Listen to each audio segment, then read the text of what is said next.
Malls, restaurants, and bars can have more than 250 people if their regular capacity allows. An anti-mask mandate drew an overflow crowd at the North Dakota State Capitol. The bill barely passed the House and will now come under scrutiny in the Senate.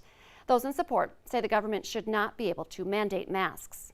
Those opposed say it's necessary to protect the public. Had we not been able to require masks and face coverings, we almost certainly would have had higher transmission rates and additional outbreaks and school closures.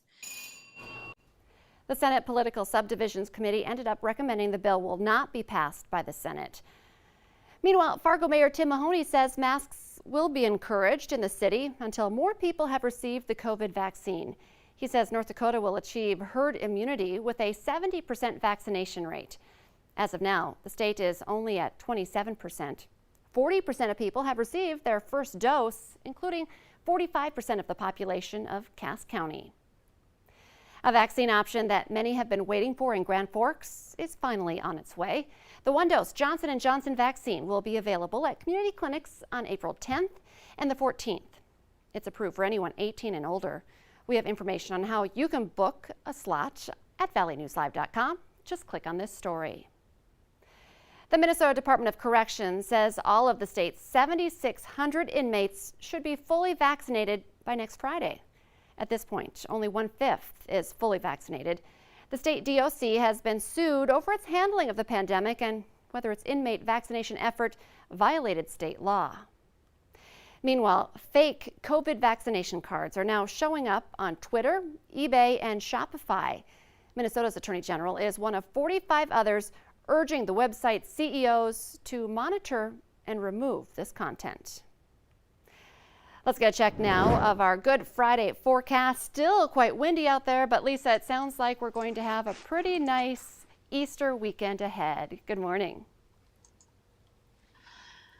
Good morning. Yes, we are looking at that. We are going to see some conditions that are starting off this morning with some quiet weather as far as the sky cover is concerned and precipitation. Of course, we definitely need that rain. And we do have some coming up in the extended planner, but heading into the holiday weekend, keeping things dry. You can see a pretty sunrise with some clouds passing through here this morning.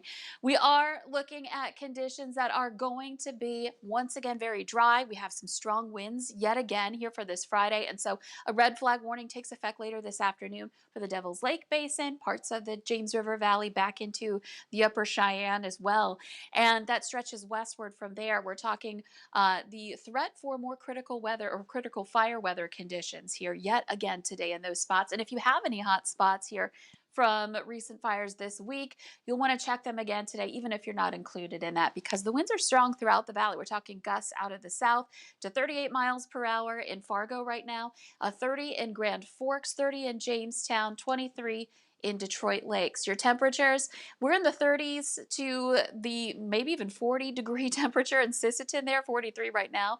It's 37 in Fargo and in Grand Forks, so much, much milder than some of our recent mornings.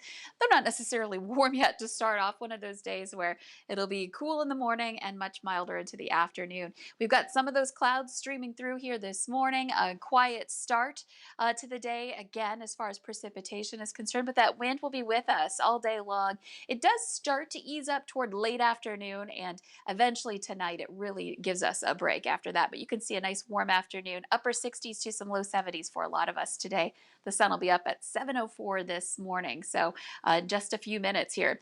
Winds, though, that's going to be the big issue for your Good Friday. We're talking windy conditions all day long with those gusts potentially into the 20s and 30s. A quick look at your Easter planner for Easter Day. For your services in the morning, you'll want the coat, but it looks pretty nice. Temperatures 40s to some low 50s in the morning, and then by the afternoon on Easter Day, we are looking at some beautiful weather for any Easter egg hunts. We're talking temperatures in the low to some mid 70s coming up for Sunday. Not too bad at all. And then next week, of course, we've been talking about that chance for rain. That'll be great to see if we can keep it going in our forecast. A lot can change over the next several days. Yeah, we are hoping for that moisture for sure. Thank you, Lisa.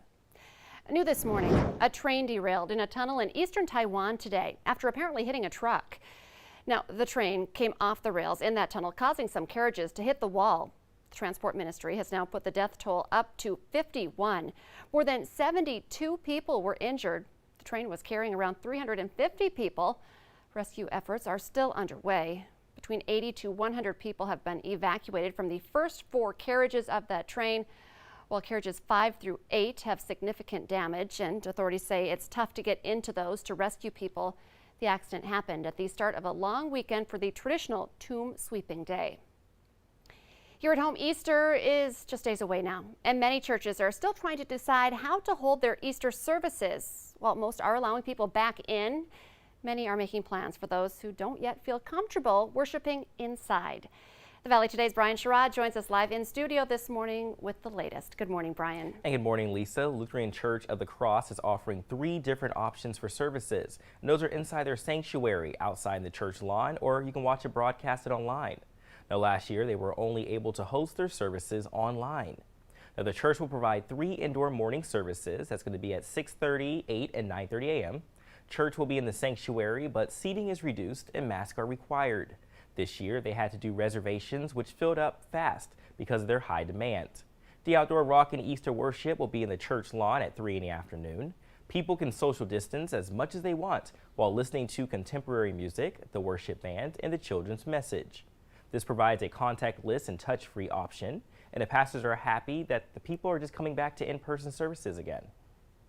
Really excited to see people who maybe haven't been to church since the pandemic started, and Easter for many people is such an important time that they don't want to miss it. Now, communion will be provided with pre-filled cups with a seal on top, and if you can't make the in-person service, the church will provide it online. Head to valleynewslive.com for the full details. And just a good reminder to check ahead, make sure you know what your individual church is doing for this weekend, because a lot of churches are very different with their plans. Thank you, Brian. Governor Doug Burgum has now declared a statewide wildfire emergency in North Dakota. The National Guard deployed 2 helicopters to help fight a wildfire that's prompted the evacuation of the city of Medora. Governor Burgum placed the Guard on standby to help if more resources were needed to respond to that growing number of wildfires in the state due to our worsening drought conditions. Police say they have now identified 3 people of interest in an arson case at the former Mid-America Steel building in downtown Fargo. The fire broke out around 7:30 on the night of March 22nd. Crews stayed out there all night into the next morning, didn't leave until noon, trying to put out that fire and also investigating the cause. Police say the 3 people are under the age of 18, so their names will not be released. Official charges have not yet been filed. The ox cart fire near Mentor, Minnesota is about 90% contained. This is video from earlier in the week when the fire was still raging. It burned up to 15,000 acres. The Minnesota State Patrol says this video is a reminder of just how quickly visibility can change during the wildfire season. A child was airlifted to the hospital with serious injuries after an accident on the farm. It happened Tuesday afternoon in Wing River Township, which is just northeast of Wadena. The caller said the child was caught in that equipment, but they did manage to get the child out and taken to the hospital. Deputies say that the child got stuck in a PTO shaft while mixing feed. The child has serious injuries, but is expected to survive. Fargo police say they are now up to 5 cases of men and women who say their drinks were drugged at various downtown Fargo bars. It's a story Valley News Live first brought to you nearly a month ago, and we are the only news outlet still covering this story as the number of cases are adding up. So far, Fargo police say there are no patterns to these alleged druggings, saying there are no specific race, age, or bars that seem to be targeted.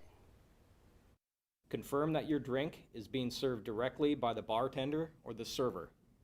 Don't allow people you don't know or trust to order drinks and deliver them to you. Watch your drink at all times. Never leave your drink unattended.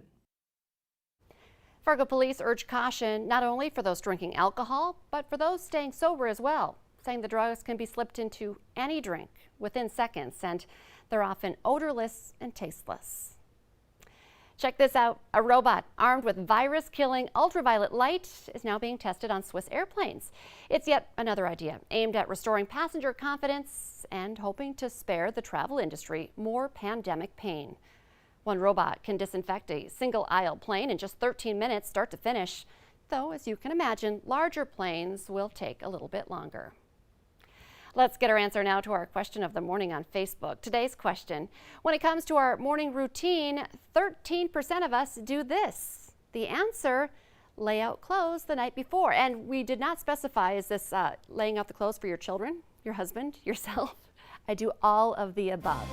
Remember, you can play along every weekday morning by heading to our Valley News Live Facebook page.